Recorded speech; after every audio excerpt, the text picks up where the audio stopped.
Reconnu pour ses vertus depuis des millénaires, le Qigong est une gymnastique chinoise basée sur la respiration avec la pratique de mouvements lents effectués en pleine conscience.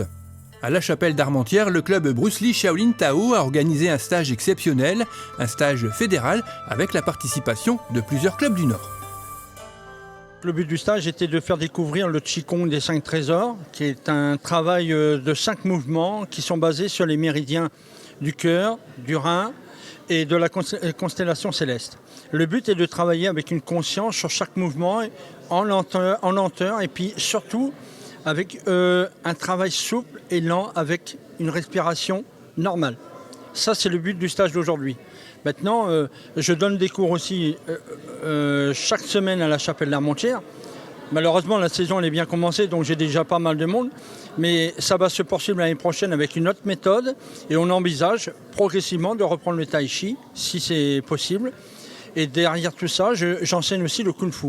Je suis 6e Dan, représenté par la fédération qui est aujourd'hui là, la FAMIDA et la WUKF.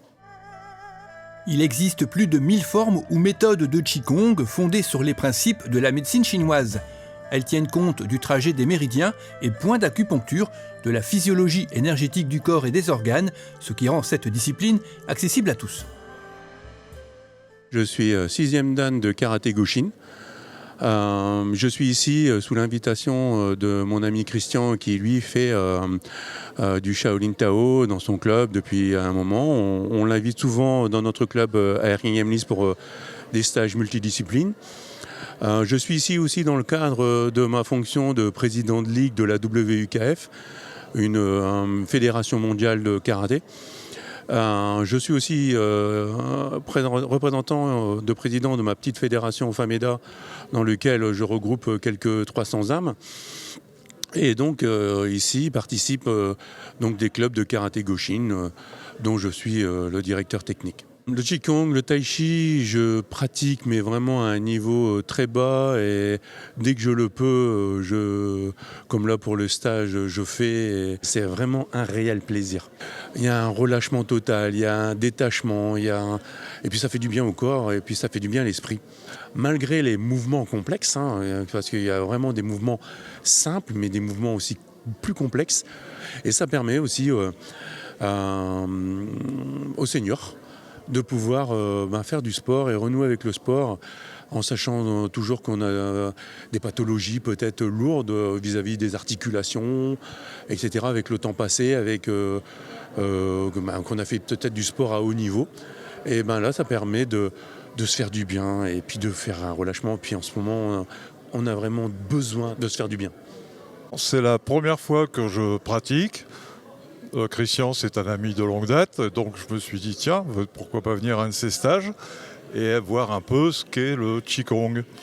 L'énergie, nous, on la travaille déjà, donc je vais dire c'est une autre façon de travailler l'énergie qui est beaucoup plus, je vais peut-être être en désaccord avec Christian, qui est beaucoup plus concentrée. Là, en Qigong, l'énergie, on la concentre pour s'en servir. D'après ce que j'ai pu comprendre, c'est la première fois que j'assiste à un cours. Nous, disons que l'énergie, on la concentre, mais on l'utilise tout de suite. Là, on la concentre et on l'étale. Pour la municipalité qui compte déjà une vingtaine d'associations sportives, proposer des activités de bien-être permet à la population de trouver chaussure à son pied. Écoutez, j'ai été impressionné parce que cette démonstration apporte la zen attitude, du calme, une décontraction et un bien-être au bout d'une heure de démonstration. Voilà le sentiment que j'ai éprouvé. Donc moi je vous invite à venir y participer. Les cours se font le samedi matin dans la salle verte du complexe sportif de 8h30 à 13h environ. N'hésitez pas, prenez contact. À l'issue du stage, Christian Declercq s'est vu remettre le diplôme d'instructeur pédagogique fédéral de Kung Fu par le président de la Ligue WUKF, Michel Delcourt, ainsi que le diplôme ceinture noire 6e Dan. Bravo à lui.